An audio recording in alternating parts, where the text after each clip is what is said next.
հավասարներ, ոչ մի պարագայում, ոչ մի դեպքում չպետք է հավատալ եւ գնալ բանակցությունների կամ բարեկամության Թուրքիայի հետ, որին այսօր Եվրոպան այդպես բրթմամեծի Թուրքի բերան։ Ու երբ որ Վարդան Ղուկասյանը խոսում է սրանից, որոշակի բորրիկի ծնունդներ կոմենտարի էին գրում, դոգն էլ ռուսամետ, քեզ էլ հասկացար։ Ուրեմն լսեք այդ ծնողացածրածներ։ Եթե պիտի Հայաստանը դառնա թուրքական վիլայետ, ուրեմն այն կդառնա ռուսական գուբերնիա, բայց չի դառնա թուրքական վիլայետ։ Ականջներից սա օղարեք։ Եթե հայ ժողովուրդը տվել է հերոսներ, եւ եթե հայ ժողովուրդը տվել է նորմալ սերունդ, որը որ պաշտպանել է հողն ու ջուրը արտաքան պատերազմի ժամանակ, դա եղել է սովետական դպրոցների կրթության արդյունքը։ Բացեք 1978 թվականի օպերայի հրապարակի միտինգի կադրերը եւ նայեք ինչպեսի ազնվիրական սերունդ է մեծացել խորհրդային Հայաստանում։ Հայաստանը փոքր երկիր է, ինքը չի կարող ասի ես եմ ու վերջ։ Վերցրեք Իսրայելը, ամեն մեկը մի պետության թևի տակ բնամտած է։ Մենք պիտի մտնենք քրիստոնյա երկրների բարեկամական դաշինքի մեջ, ինչպիսին է ռուսը։ Պիտի լինենք բարեկամական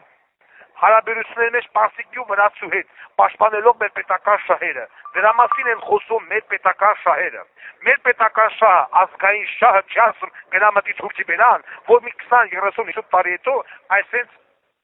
Գաբրիել Նորատունյաններ եւ Սարգիս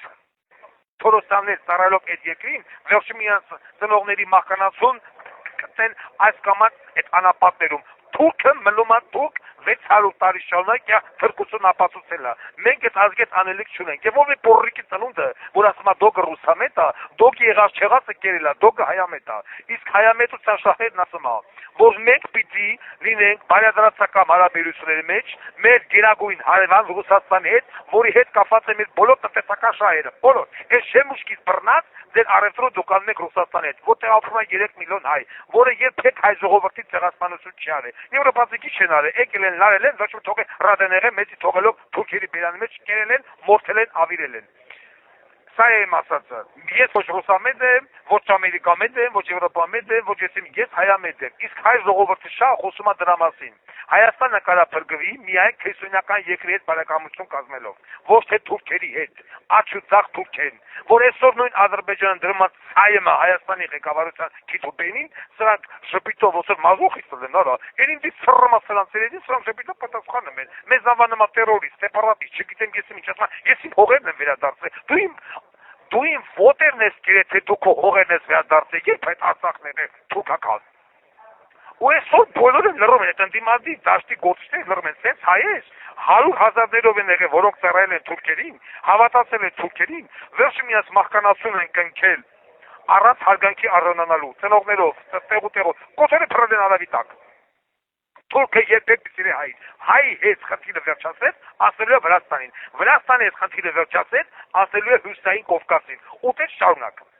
Վարդան Ղուկասյանն ասում է, սովետական միություն, ես դաստիարակվել եմ սովետական միության դպրոցներում, դասագրքերով, մեզ ասել են եղել է ցեղասպանություն, մեզ ասել են եղել է Արարատ, մեզ ասել են եղել է Կոմիտաս, եղել է Սևակ, եղել է Չարենց, եղել է Մեծարենց, Կապել Սունդուկյան,